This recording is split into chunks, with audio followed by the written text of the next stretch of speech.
Terus ternyata pas bangkit langsung jadi wah kemilan, wow keren banget. Jadi nanti teman-teman ya yang mau seperti beliau, ternyata efeknya gimana Mas? Setelah jadi pemenang Indonesia Best Practice Laundry, ada dampak positifnya nggak? Oh iya, dampak positif paling utama kan pasti exposure ya. Bangga dong. Exposure brand, Wah, ya. nih gue nih pemenangnya gitu ya, bangga ya.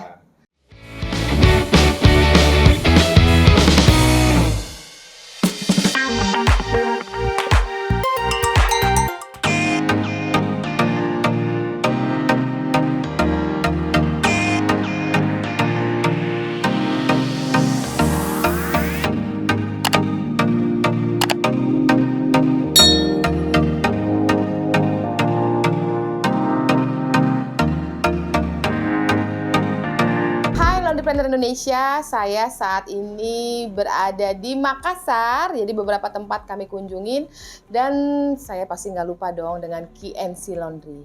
Karena KNC Laundry adalah yang pertama berangkat ke Milan dalam rangka bertanding dengan laundry internasional. Nah, saya perkenalkan siapa beliau yang memiliki owner dari KNC Laundry. Kita nanti juga akan tanya jawab sekitar setelah beliau menang jadi IBPLA Indonesia Best Practice Laundry Award, apa yang beliau dapatkan dampaknya. Nah, kita kenal langsung dengan Daniel Tarigan. Halo. Halo. Halo semuanya, Laundrypreneur Indonesia. Jadi Daniel ini selain pengusaha laundry, beliau juga dosen di mana Mas? Di Universitas Prasetya Mulia. Prasetya Mulia di Jakarta ya. Jakarta. Gitu. Ngajarnya tentang bisnis, organisasi, wah, digital marketing. Bisnis, organisasi, digital marketing. Wah, kayaknya beliau juga dulu pengurus di Asosiasi Laundry Indonesia gitu ya. Jadi nanti kita pasti akan pakai beliau juga nih untuk urusan bisnis, terus organisasi dan digital marketing. Oke, back to laundry ya. Kita mau sharing di dunia laundry ya. Jadi kalau boleh tahu kenapa namanya KNC, terus berdirinya kapan? Ya, jadi KNC Laundry itu berdiri tahun 2010. Oke. Dulu namanya Quick and Clean. Quick and Clean. Sampai singkat tahun ya. 2017. Terus Cuman singkat. pas mau didaftar Nggak boleh bahasa Inggris? Enggak. Kepanjangan? Itu kan bahasa Inggris. Maksudnya itu bahasa. Jadi kita nggak bisa mencegah orang lain untuk menggunakan nama itu nanti. Akan susah. Karena itu bahasa. Jadi akhirnya kita singkatin jadi KNC Laundry. Di hakinya ya supaya kita nanti gampang ya. Ya. Jadi 2010 berdirinya? 2010. Sekarang 2024? 14 tahun. Terus dapat IBPLA tahun? 2018. Jadi setelah 8 tahun akhirnya 2018. Yes. Nah, dari ceritanya waktu di BPLA itu beliau sempat ngalamin dulu saat di satu sisi jatuh gitu ya. Terus bisa bangkit lagi gitu ya. Terus ternyata pas bangkit langsung jadi wah kemilan, wow keren banget. Jadi nanti teman-teman ya yang mau seperti beliau, ternyata efeknya gimana Mas? Setelah jadi pemenang Indonesia Best Practice Laundry, ada dampak positifnya nggak? Oh iya, dampak positif paling utama kan pasti exposure ya. Bangga dong. Wah, nih gue nih pemenangnya gitu ya, bangga ya. Nah, itu satu. Yang kedua, setelah itu kita bisa, artinya gini, dulu itu kita nggak pede kan sebenarnya. Iya, kan sempet waktu itu kan dulu juga waktu aku minta ikut maju juga, aduh Bu, gimana nih gitu ya. Sempet maju mundur gitu. Ternyata malah menang. Terus kita berangkat ke Milan ya. Sama-sama kan? Sama-sama kita berangkat ke Milan. Jadi saya temani beliau ke Milan, kita sama-sama ke Milan. Jadi saya dampingin ketika beliau juga di panggung. Saya dari Indonesia, kandidat dari Indonesia, bangga lah ya. Ternyata Indonesia bisa berdiri di antara negara-negara lain. Bangga nggak? Bangga dong. Bangga. Jadi makanya teman-teman ya, jangan takut ya. Ya. Apa nih? Mungkin ada kasih tips-tips buat teman-teman ya. Kalau yang nanti kan kita rencana Agustus 24-25 Agustus akan ada Indonesia Best Practice Laundry Award tapi di Surabaya. Apa yang mereka harus persiapkan untuk bisa mereka yakin, gue maju nih, siapa tahu gue jadi pemenang. Dan nanti kan pemenangnya akan dikirim ke Frankfurt. Boleh kasih tips ya?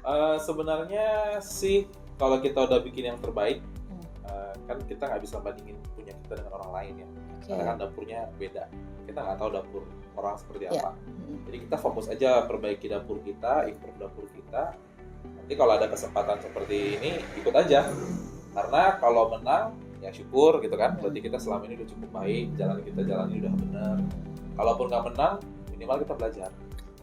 Minimal belajar dari pelaku usaha lain, mereka lakukan apa sih. Karena di semifinal itu yang 10 pengusaha laundry itu, ya waktu itu saat ini angkatan saya juga banyak belajar dari situ dan banyak inovasi yang kita kembangkan dari inspirasi di tempat itu. Jadi ada manfaatnya. Selain kita mungkin mengetahui apa kelebihan kita, tapi kita juga bisa belajar dari orang lain. Ternyata ini mesti ditambah di tempat gue kurang gitu ya. Nah, kelebihan yang menurut Mas Daniel waktu itu merasa ini gue kayaknya bisa gitu ya.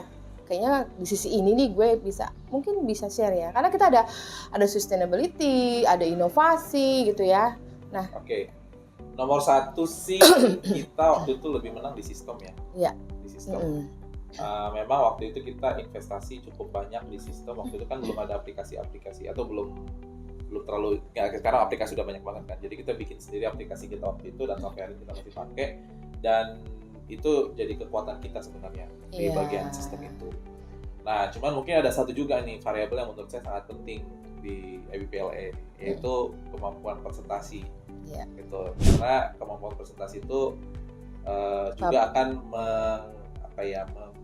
memperbaiki konten yang baik, yang sudah baik itu. Karena banyak orang yang kontennya baik tapi nggak bisa present. Bagus, gitu. Jadi memang skill yang dibutuhkan juga adalah presentasi. Iya, karena memang kan intinya gini loh, bagus, tapi ketika dia, ada beberapa kemarin case kan, bagus, tapi ketika mereka mempresent produknya, orang jadi nggak melihat bahwa sesuatu yang dia present itu bagus, padahal bagus gitu ya. Jadi beberapa, nah karena ini menjadi wakil Indonesia gitu ya, jadi kita memberikan yang terbaik dari yang terbaik. Jadi kalau memang bisa ibaratnya mempresent, mungkin kalau sekarang mungkin masih orang suka gemeteran. Nah, mulai sekarang belajar public speaking kayaknya ya. Perlu kayaknya. Jadi teman-teman yang mau bisnisnya karena ada manfaatnya ya. Dari sini ternyata orang jadi punya trust ya. Pasti ada orang punya trust kan. Ini boleh dilihat nih ya. Dipasang tuh. Ya. Tuh, Indonesia Best Practice Laundry Award. Jadi kita bisa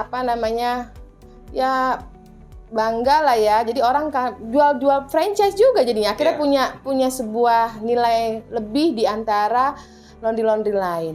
Ya kan? Jadi kalau kita jualan jadi bisa wah gue nih pemenang. Jadi punya trusty ya buat orang-orang. Gitu ya. Karena ini kan mewakili Indonesia secara internasional. Jadi kita memang satu dan lain hal harus bisa mempresentasi gitu ya. Tadi bicara sistem, tadi kan salah satu kelebihan yang kenapa kemarin bisa KNC menang itu karena sistem. Nah, sistemnya itu bisa dijelasin ya Mas Andi sampai kita kasih tahu, boleh nggak? Boleh. Biar teman-teman tahu ya. Kita bisa keliling ya? Boleh. Boleh keliling ya? Sambil ke dalam ya. Yuk. Jadi ini salah satu kelebihan kemarin kenapa KNC bisa menjadi pemenangnya. Karena beliau punya sistem yang boleh dibilang di antara yang lain sistemnya belum ada. Tapi karena mungkin ada, tapi karena yang lain nggak ikutan jadi ya. Jadi ini kurang lebih. Jadi ini masukin nomor teleponnya gitu ya misalkan. Terus, nah langsung dibuat notanya gitu ya. Langsung dibuat notanya dan segala macem. Nah nanti kelebihan yang lainnya dari situ dimasukin ya. Itu satu nota satu mesin cuci. Satu nota jadi, satu mesin cuci. Kayak gini nih. Nah, jadinya kayak gini. Jadi misalnya kalau customer datang bawa 2 cucian, ini kayak ini, cuci kering 3 kilo. 3 kilo. Terus, ini lagi beda lagi. Ini 2 nota yang berbeda nih. Padahal satu orang. Jadi satu orang kalau dia ada 2 cucian, tapi mungkin layanannya berbeda atau ada maksimum nyuci. Ada maksimum nyuci jadi, 5 kilo. Jadi kalau dia ada kelebihan dari 5 kilo, berarti ada 2 nota. Gitu. Dan satu nota ini nanti satu mesin cuci ditempelin satu ke satu kantong gini terus masuk ke belakang. Jadi karyawan di belakang udah nggak perlu misahin lagi. Jadi cepet langsung masukin mesin cuci, langsung proses. Yang bagian misahin itu bagian depan. Jadi yang bagian misahin di bagian depan ya. Nih ada customer nih, lihat deh ada customer masuk, pas ada customer masuk. Halo Mas ya.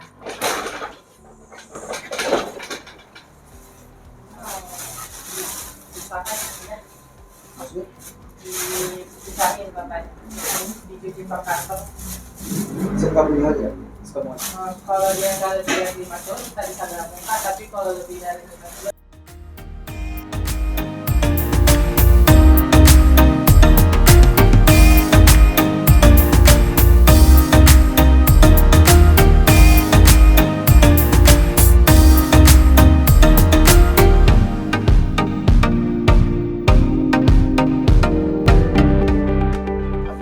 jadi ini hanya pemerintahan aja, hanya tertentu lah ya. Betul, ya. Yang harganya masih bagus. Oh, harga. Oh, jadi dulunya terima cucian hotel, tapi sekarang sejak kapan nggak terima? Tahun lalu ya kayaknya. Tahun lalu kita udah stop semua hotel. Bukan stop sih, kita pindahin ke mitra kita. Oh, oke. Jadi karena harganya kurang bagus gitu ya. Ya, jadi kita bisa, karena kita udah punya mitra, jadi kita juga bagi omset ke mitra. Jadi kita ngambil omset-omset yang tebal aja. Oke, ini kita lihat-lihat ya. Tapi saya agak ini nih, melihat ini nih. Daftar denda. Coba ini. Ini ada daftar denda loh. Nih ya, lihat nih. Dilarang menggunakan handphone selama bekerja. Gitu. Dilarang makan kecuali di area dining karyawan. Terus Anda bekerja di perusahaan yang menjual kebersihan. Nah, tuh lihat tuh. Nah, ini ada dendanya ini. Coba. Lihat nih. Sampah kena 5.000, makan kena 25.000, piring kotor, sampah rokok. Wah, itu dilaksanakan nggak? Dilaksanakan. Sekarang lebih banyak lagi daripada ini. Ini udah lama. Oh ya? Iya. Sekarang apa lagi tambahannya? Sekarang itu misalnya nggak nyetrika semua sisi, itu bisa kena. Oh ya? Iya. Oh. Jadi CCTV kita ini ada yang tontonin. Oh. Yang minyak itu kan mati ya itu. Oh, CCTV-nya banyak. Ya, CCTV-nya ada yang banyak. tontonin dari Jawa Tengah.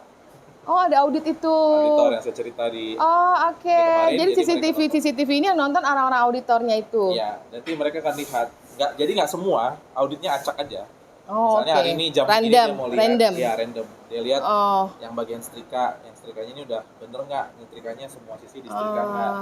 Nah, ini kotak-kotaknya begini nih. Ini gini kotak-kotaknya. Ini coba dia lihat. Cucian yang udah di packing. Udah di setrika dan mau di packing. Oh, jadi nggak ada plastik? Enggak, kita nanti plastikin kayak gitu. Oh, plastikin tetap. Oh, ini pendinginan. Soalnya kalau panas-panas di packing kan nanti biasanya kapok kan. Tapi tetap di plastik ini.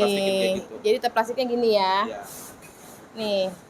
Nggak jinjing ya, begini. Enggak, karena kalau jinjing dia pas ditarik itu suka turun. Robek. Oh, suka turun. Jadi nggak rapet. Karena kan kita ini ngirim ke outlet kan. Jadi packingannya harus benar-benar ketat.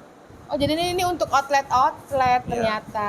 Termasuk yang di bawah, tapi kita punya di sini ada 4 outlet di sini. Oh, oke. Jadi ini hanya workshop.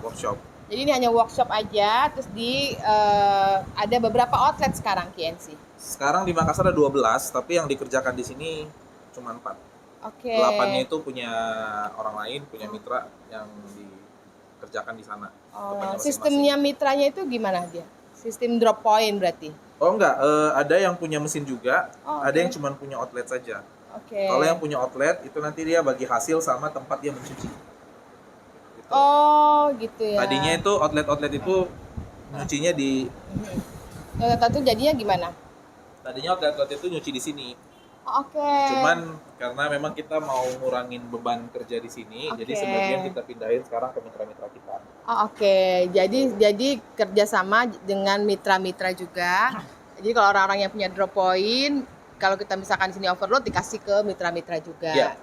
Kalau di sini bukan kan overload lagi, memang kita cuma mau terima 4 aja. Oh, oke. Makanya ini udah jauh lebih sepi nih daripada sebelum-sebelumnya tuh rame banget.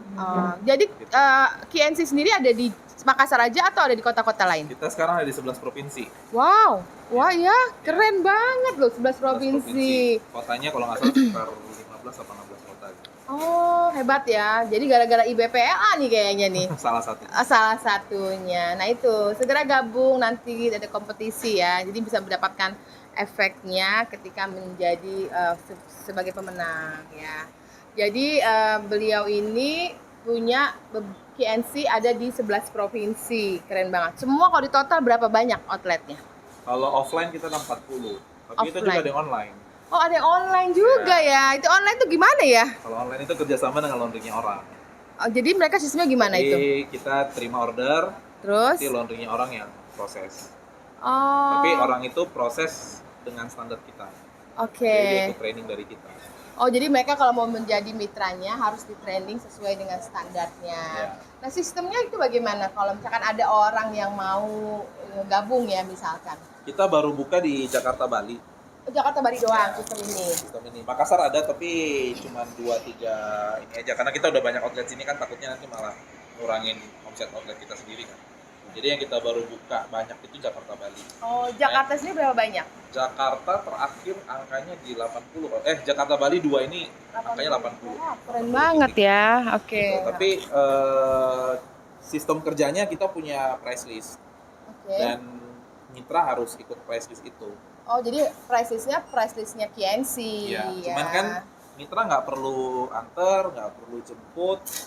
Oh, jadi yang antar jemput dari KNC. Dari kita. Oh, oke. Dia Nah, itu nggak perlu pakai nganter, nggak pakai aplikasi apa pakai sistem ya? Kita belum pakai aplikasi. Kita baru bikin pakai WhatsApp WhatsApp bisnis centang Oke. hijau Oke. sama Centang hijau. website gitu. Oh, oke. Jadi kalau ada orang mau order di website, terus di daerah mana, terus dikasih ke mitra-mitranya. Iya, betul. Jadi nanti yang mengantar dan jemput ya dari KNC-nya. Ya, nata jemput dari kita. Oh, oke. Keren-keren ya. Kayak Easylo kayaknya Mirip. nih. Ya, mirip-mirip. Keren-keren. Easylo udah pakai aplikasi, yang ini Easylo baru aplikasi. website. Kita service. Keren banget. Jadi udah ada di 11 provinsi, terus semuanya boleh dibilang ya artinya harus punya standarnya KNC. Jadi mereka di training ya. Di training, kita training rutin. Enaknya jadi mitra kita juga, kalau mereka ada masalah laundry, bisa konsultasikan ke kita.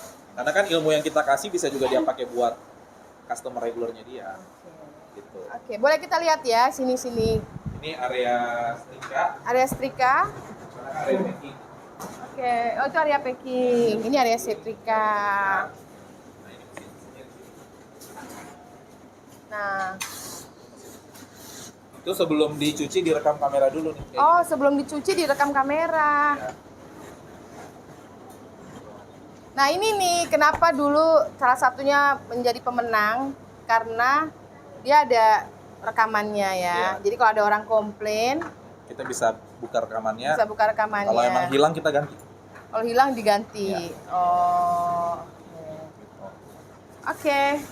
Nanti kalau sudah direkam, di Ini semua harus dicek nih berarti nih. iya ini belum direkam ya Bu? Ini Oh, yang sudah. Justru ini Oh. yang sudah. Oh ini sudah direkam. Jadi Jadi ini kalau sisa direkam dimasukkan. tinggal dimasukkan ke mesin cuci. Iya.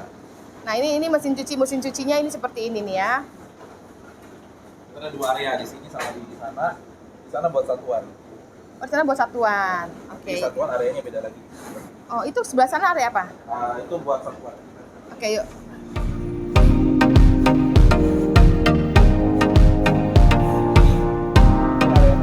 Oh oke.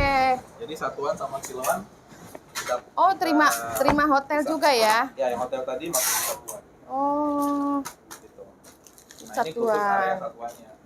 Jadi terpisah. Oke. Jadi karyawannya nggak gabung.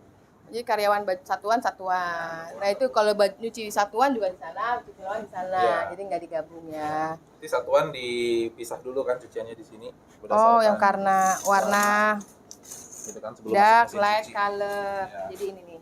Jadi ada dark, light, color. color. Jadi dipisahin dulu baru dicuci di sana ya. Sesuai dengan warnanya. Gitu. Keren banget. Kayak dulu ada lift-liftnya ya. Masih Di ada depan, nggak? Oh ini ada. Ini ya. Apa bagian namanya? setrika buat satuan. Oh bagian setrika satuan. Jadi dipisah ya. Iya. Bisa. Oke. Ini jadi ini linen hotel ya. Ini sekarang lagi ngerjain tadi yang saya bilang punya instansi. Oh punya instansi. Ya. Tapi hotel kita udah nggak layanin. Ini juga nggak rutin sih dia masuknya. Kalau memang pas banyak ya. Event aja. Oh di event. Oke. Keren banget. Nah ini plastiknya. Ya, ini Plastik packing. untuk packingan laundry satuan ini seperti ini. Jadi tinggal cekrek dalam putus ya. Jadi ini jaket deliverynya kayak go. Kayak Gojek. Oh. Ini gudang. Oh iya ya. Oh jadi ini buat stok barang di sini. Udah kayak toko nih. Jadi kalau mau ngambil harus pakai bon. Iya, kita Pakai di bon? sini toko ini jadi satu unit usaha sendiri sekarang. Oh oke. Jadi laundry kita pun beli dari sini. Oh, jadi kalau laundry harus beli pakai bon di sini. Iya. Oh. Cuman kita nggak ada tokonya, kita toko online. Toko online. Oh, jadi punya toko Tokopedia. online juga. Punya toko online juga. Oh, oke, keren. Jualan bahan-bahan seperti itu. Jadi selain untuk dikonsumsi mitranya sendiri juga ya buka toko online ya. Ya. Keren. Nah, kita kan juga harus beli bahan baku di kita. Oh, mereka wajib harus beli bahan baku. Wajib. Beberapa ya yang ada mereknya. Mungkin kalau kayak deterjen sama softener kita cuma kasih daftar merek yang boleh dipakai. Kalau mereka bisa dapat lebih murah silakan. Tapi kalau plastik yang ada mereknya itu kan pasti harus beli dari kita. Iya, benar. Hanger itu harus beli dari kita. Oh, hangernya ada brandnya? Hanger enggak sih, cuman kita termasuk yang paling murah. Jadi mereka belum menemukan yang paling murah, jadi beli di kita. Atau nota. Itu kayak itu kan nota-nota. Oh, itu nota ada brandnya KNC-nya. Oh, oke. Oke, keren banget. Jadi apa namanya? Sebagai another business ya. Oh, ini nih liftnya nih. Ini liftnya. Kalau oh, itu dilihat nih naik. tapi cuma boleh barang. Orang nggak boleh. Orang nggak boleh. Oh, jadi orang nggak boleh naik, takut jatuh ya? Iya, ada apa-apa. Oh, kalau jatuh-jatuh ya cuma barangnya aja. Iya. Oh, itu dia naik tuh dia. Dulu karyawan suka nakal nih, suka naik sini. Oh ya? Jadi kita pendekin liftnya. Oh, tuh liftnya udah naik tuh. Jadi gas-gas ini semua naiknya dari lift. Oh, gas-gasnya naik dari sini. Jadi orang nggak boleh ya? Orang nggak boleh. Oh, ya soalnya kalau nggak repot juga naik tangga bolak-balik ya. Nah, jadi tingginya udah nggak dulu lebih tinggi. Oh, jadi Dulu dipendekin. sampai sini, sekarang dipendekin. Oke. Jadi orang nggak bisa muat. Jadi orang nggak bisa muat, harus nunduk. Harus nunduk. Dan didenda juga kita ini kalau ada yang lewat. Oh, tapi kalau didenda gitu karyawan marah nggak sih kalau didenda kayak gitu? Pelanggaran pertama kita cuma kasih peringatan. Oh, jadi ada pelanggaran pertama peringatan. Ya. Terus pelanggaran kedua baru denda. Untuk pelanggaran yang sama ya. Pelanggaran yang sama. Ya. Itu komplain nggak? Ya komplain, tapi mereka juga kan memang sudah sepakat. Oh, udah sepakat. Dan kita cukup fair lah, kan pelanggaran pertama kita nggak kenakan denda. Oh, karena kita kasih tahu dulu. Ya, jadi kasih tahu kamu ditemukan melakukan ini. Oke. Untuk item yang sama aja kok. Jadi kalau misalnya besok dia melanggar, kan kita itu sebenarnya punya 100 item. Wow. Ya. 100 checklist jadi waktu item. nerima karyawan pun udah dikasih tahu. Item-item ini kalau Iya. kamu langgar ini akan begini. Sebenarnya bukan ini sih, lebih ke arah 100 item ini dia harus ngapain aja step by step. Oh. Dari sejak cucian masuk sampai di packing itu ada kalau nggak salah 120-an item. Oh, oke. Nah, itu masing-masing prosedur itu 120 item itu memang waktu dibikin adalah sesuatu yang bisa dilihat. Oke. Makanya bisa diobservasi oleh CCTV kan. Oh, Kayak tadi, ya. setrika semua sisi itu kan bisa kelihatan. Oh. Masalah rapi nggak rapi kan urusan lain. Oh, yang penting dia udah ngelakukan sisi Yang semua penting sisi. sudah setrika semua sisi. Karena pemahaman kita kalau dia setrika semua sisi harusnya rapi. Oke. Gitu. Nah, terus kemudian apakah ada reward buat karyawan? Kita ada Kan ada punishment. Ah. Kan harus balance ya. Apakah Ya. ada reward juga? ada karyawan yang tidak pernah kena denda itu karyawan yang pas kita periksa dia selalu sesuai SOP, itu ada bonusnya. Oh, ada bonus. Ya. Jadi auditor kita itu bukan cuma cari kesalahan sekarang. Oke. Dia Jadi juga uang harus yang dapat dari punishment dari temennya itu mungkin buat dibayar buat temennya Iya. yang rajin gitu ya. Sebenarnya uang dari punishment itu untuk bayar gaji auditor. Oh, buat kerja auditor. Jadi auditor kita gajinya sangat sedikit lah. Misalnya gaji dia 3 juta, dari denda itu 2.500.000, jadi kita tinggal bayar 500.000. Oh, oke. Jadi auditor itu adanya di luar kota. Di luar Jadi dia kota. berdasarkan kerja dari CCTV. Iya. Jadi mereka nggak kenal, nggak punya kepentingan, nggak ada rasa belas kasihan, Oke. sikat aja semua. Jadi kalau setiap saat tiba-tiba gonta-ganti karyawan gimana? Jadi gara-gara misalkan jadi karyawan akhirnya merasa bahwa ya aku nggak nyaman deh kerja di sini. Iya, memang. Turnover-nya banyak kan? Iya, turnover kita tinggi. Jadi gimana? Nggak apa-apa, seleksi alam. Oh, seleksi Karena kita alam. udah punya backup plan-nya, kita punya itu startup yang saya bikin itu, namanya Inspirasi itu. Apa itu? Itu Nggak startup baru denger untuk deh. rekrutmen. Oh. Membantu pengusaha-pengusaha merekrutmen. Kita sekarang cepet banget kalau cari karyawan. Oh gitu. Karena kita udah punya database Oke. ratusan orang yang sedang cari kerja, Oke. dan itu dia udah ngisi form. Oke. Dari ngisi form itu aja, mereka kan semua ngisi form butuh 15 menit tuh ngisi form. Dari situ aja udah terseleksi 60% yang nggak niat. Karena dari 10 orang yang bertanya, itu yang isi form cuma 4. Oh, oke. Nah, di form itu kita udah list informasi-informasi kita butuhkan. Oh, oke. Kalau dia niat, dia isi benar-benar Dia ya. akan isi benar-benar. Tinggal di training. Tinggal dipanggil, interview, training, udah. Oke, jadi kita udah sedikit banyak dapat sharing dari Daniel ya. Bagaimana beliau membangun bisnisnya dari awal, ibaratnya sempat jatuh bangun gitu ya. Dan akhirnya gimana? Akhirnya bangunnya gara-gara apa ya? Itu belum bangas tuh. Kita sih sekarang udah 3 kali lah. 3 kali Krisis. jatuh bangun. Ya. Oh ya? Yang benar-benar hampir bangkrut. Oke. Nah, yang pertama 2014, itu survive-nya 2016, akhirnya dapat investor. Oke. Untuk bangun lagi. Utang, ya. Oke. Terus 2019 sebelum Covid itu lagi krisis. Oh ya? Sempet ngalamin lagi. Iya, tapi 2020 pas Covid itu malah baik-baik aja. Gimana gara-garanya? 2019 itu karena kita kebanyakan sebenarnya penyebab kita krisis karena membuat satu inovasi baru sih. Oh, oke. Inovasi baru yang tidak berhasil dan kalau dulu ya mungkin karena masih belajar ya, jadi 2019 itu inovasi baru nggak berhasil, dia nyedot bisnis utama. Oke. Gitu. Oke. Mungkin kayak Bu Eva, Easy Law nggak berhasil menyedot Cloud Laundry kayak gitu. Bener. Bayangan yang terjadi sama saya itu kayak gitu. Oke. Nah sekarang kita udah jauh lebih bagus, jadi uangnya udah kita pisahin. Oke. Bisnis yang sehat ya sendiri, bisnis yang nggak sehat sendiri. Kalau memang mau mati aja. Oh, oke. Gitu. Jadi sekarang kita udah jauh lebih improve lah ya, karena kita mau perbaiki gitu. Akhirnya dari situ bangun memilah-milah ya. Memilah-milah. Akhirnya mana yang jangan sampai ini jadi korban ya. Ya, makanya salah satu alasan kenapa pusat ini kita nggak terlalu banyak lagi cucian karena itu. Ngapain kita punya cucian banyak tapi nggak profit? Oh, oke. Banyak komplain mungkin gara-garanya. Enggak, lebih ke arah karena overload, karyawannya juga jadi keluar masuk, jadinya buru-buru, banyak yang telat. Komplain lah ya. Jadi intinya komplain. Oh benar. Ya karena kadang-kadang kalau udah terlalu overload, terus apalagi ya karyawan keluar masuk, ngajarin lagi, ini akhirnya pusing ya. Jadi kita sekarang reduce. fokus di item-item yang memang marginnya tebel. Oke, jadi ya kayak satuan hotel kemarin harganya nggak bagus, cut. Ya jadi kita ambil yang memang harganya bagus. Oke. Kita banyak belajar dari Mas Daniel ya. Ternyata juga ada tips yang boleh disampaikan buat para pengusaha laundry. Boleh sebelum kita akhiri acara discuss hari ini ya, sharing hari ini. Oke. Mungkin kayaknya semua pengusaha laundry kan pengen jadi besar ya. Yes. Nah, mungkin saya punya perspektif lain.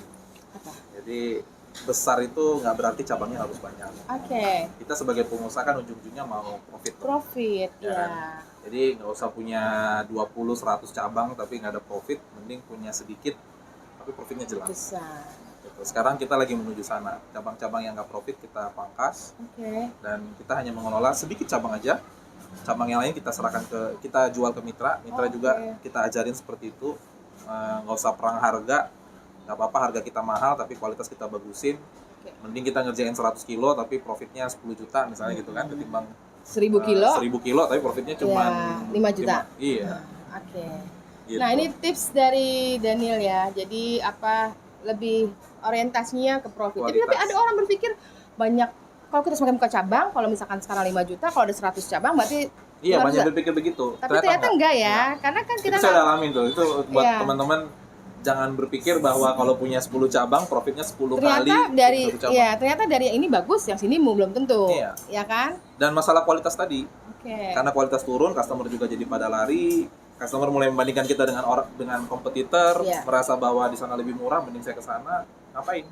Ini kita jual di harga mahal, kualitas dibagusin. Udah. Profitnya juga kita nggak pusing ngurusin komplain yang banyak. Benar. Jadi para pengusaha laundry, tadi tips dari Daniel Tarigan bagaimana kita sebagai pengusaha, ternyata beliau tipsnya seperti ini. Setiap orang punya tips, tapi tinggal dicek ya, dipilih mana yang sesuai, suitable dengan para pengusaha laundry di luar sana. Dari saya sekian, terima kasih banyak. Jangan lupa untuk like, subscribe, komen, dan share. Dan boleh komen kira-kira mau bahas apa lagi untuk episode berikutnya. Terima kasih, sampai jumpa lagi. Maju terus industri laundry Indonesia. Bye. Bye. Easy Laundry.